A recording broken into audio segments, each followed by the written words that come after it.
So Joe, we've got some questions come through from clients, people worried about this working from home and what they can use. So we've got some questions around collaboration, specifically Microsoft Teams. So if I just run through some of the questions, can you give us a bit of an update for people out there? Yeah, of course. Yeah. So for people not familiar with Teams, what does it do? So Teams is a newer version of Skype that allows you to collaborate, to talk, to instant message, and to join an online community that allows seamless collaboration wherever you are in the world. So Okay, it's a really great and powerful tool. And one of the big ones, I think, for Teams is the ability to share the screen. Yeah, of course. Yeah, so sharing screens and being able to, kind of share that content dynamically, interactively. Both parties of all parties of the call and of the meeting engaging and collaborating on the same information and the same visual. So it's effectively like taking a physical meeting room and moving it out onto your desktops or your lounge or your office or wherever you're working. Okay, thanks. Following on from that, as working from home becomes a reality for the majority, how can Microsoft Teams help? So yeah, Microsoft Teams helps by allowing people to get on a conference call, have a conversation, drop an instant message or ask a quick question.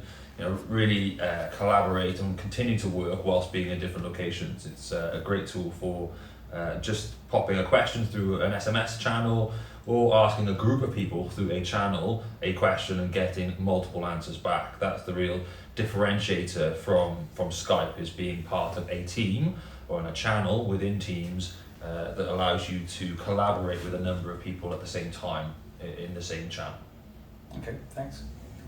So everyone likes a freebie. Is Teams free? Teams is free, depending on how you use it. Obviously, for an organisation who wants to go and deliver an enterprise version of Teams, there's a cost in setting it up. But if you've got a general Office 365 corporate license on any of the tiers, Teams will come with that service. There are some costs to think about in terms of voice. So when you're using a PSTN line or a mobile number, or calling the call service, you will get charged for that call plan. So there is a cost to deploying Teams across an enterprise organisation. But for smaller organisations that are affected by the situation at the moment, Teams can be used for free. Great, thank you very much. So the next question then is around: is it easy to set up? Is there anything people should be aware of? So it's very easy to set up as an individual user. It's very easy for, say, 4 or 5 people to set up Teams in an organisation. If you're running a small micro organisation like ourselves here at iCoTech, it's very easy to set up. But if you're a major organisation, large scale company or medium scale company, you can set it up quite easily. It's the tick of a button, the toggle of a switch, they say. So you go onto the admin panel, you can set it up quite easily. But there's a word of warning and precautions you've got to take in terms of data protection, policy protection, classifications of documents.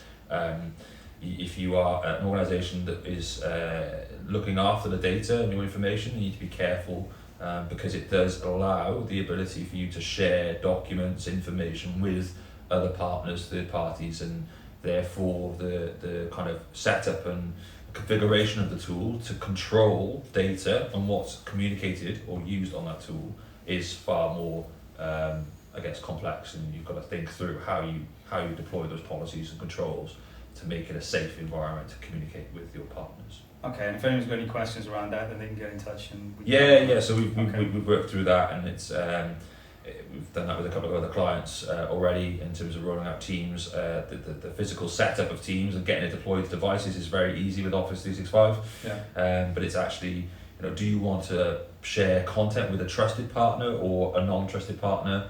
If you're an organisation that uses a third party to support your IT services, for example, you might want to trust them, and be able to send documents between those channels, between those individuals.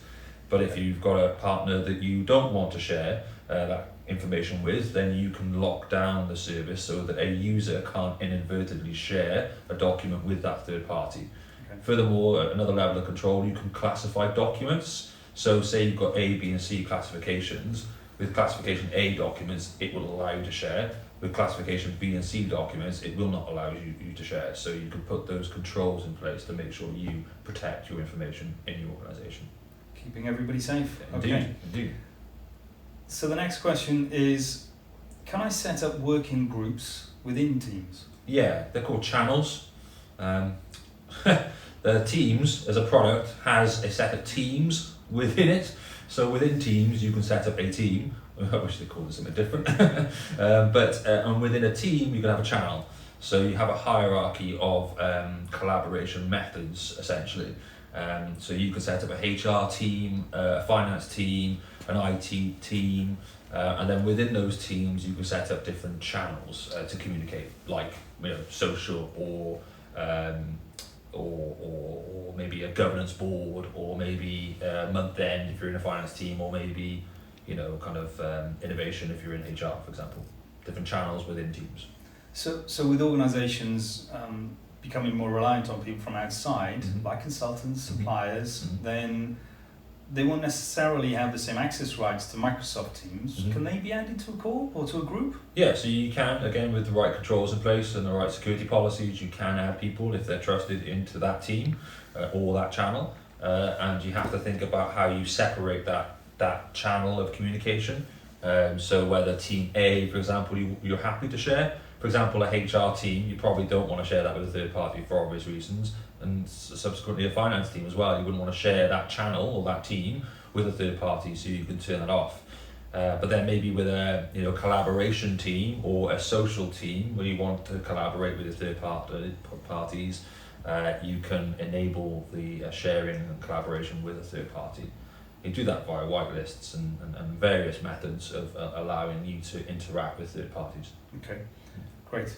Now, what about security? So how does an organisation control their users? Yeah, it's kind of coming on to, following on from what I said earlier, there are lots of ways in which you control security. You can turn off file sharing altogether. You can turn off third parties engagement, so communications with anybody at a different email address, for example, for iCoTechservices.com, .co.uk. We could disable the ability to communicate with Sainsbury's.com or Bays.com, but you can also allow that domain name to be authenticated to your Teams environment. So that's one of the tricks you can use to make your Teams environment as secure as possible. It's a very powerful tool. Every client we work with has got a different use case and a different requirement, and we're able to kind of customize and configure the policies to meet those requirements. And anybody who's setting it up can do that as well.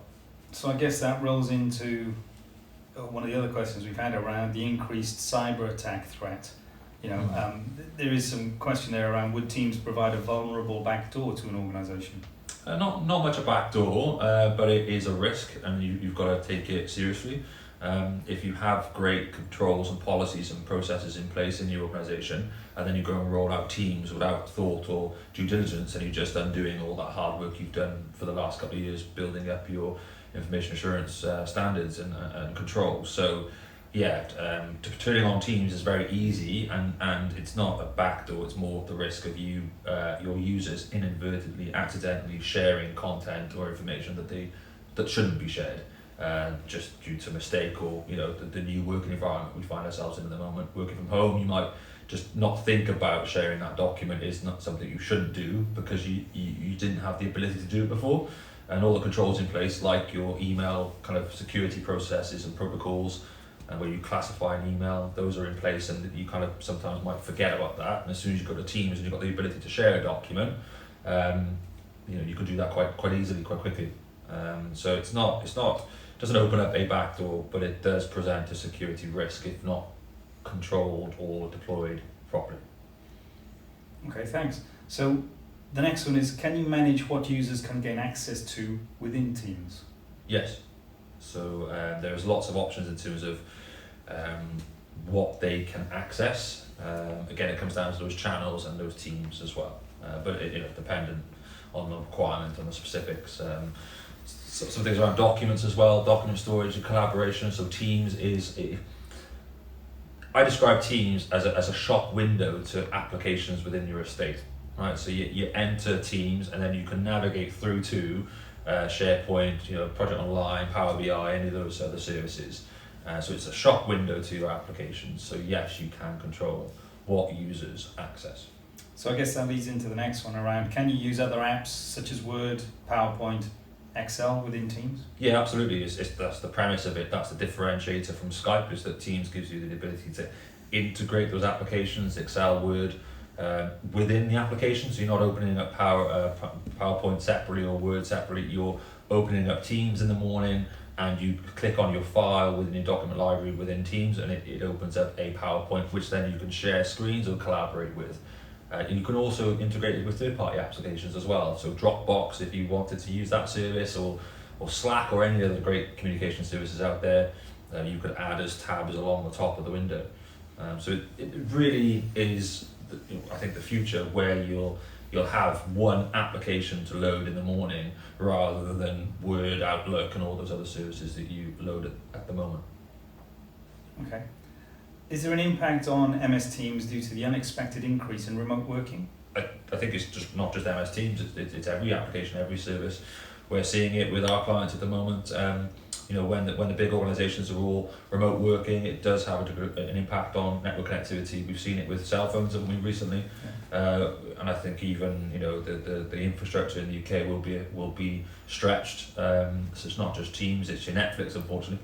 Netflix might run slower than we'd all like it to be. Xbox might run slower. All those services. So it's not Teams that's causing that. It's unfortunately the effect on the infrastructure here in the UK and across the globe that will mean users experience a lesser performance. But a few tricks for that. I love video. I love seeing people. That's the whole point of Teams, is I can see our partners and our teams. But if you are experiencing slow performance, turn off the camera. It does help the bandwidth.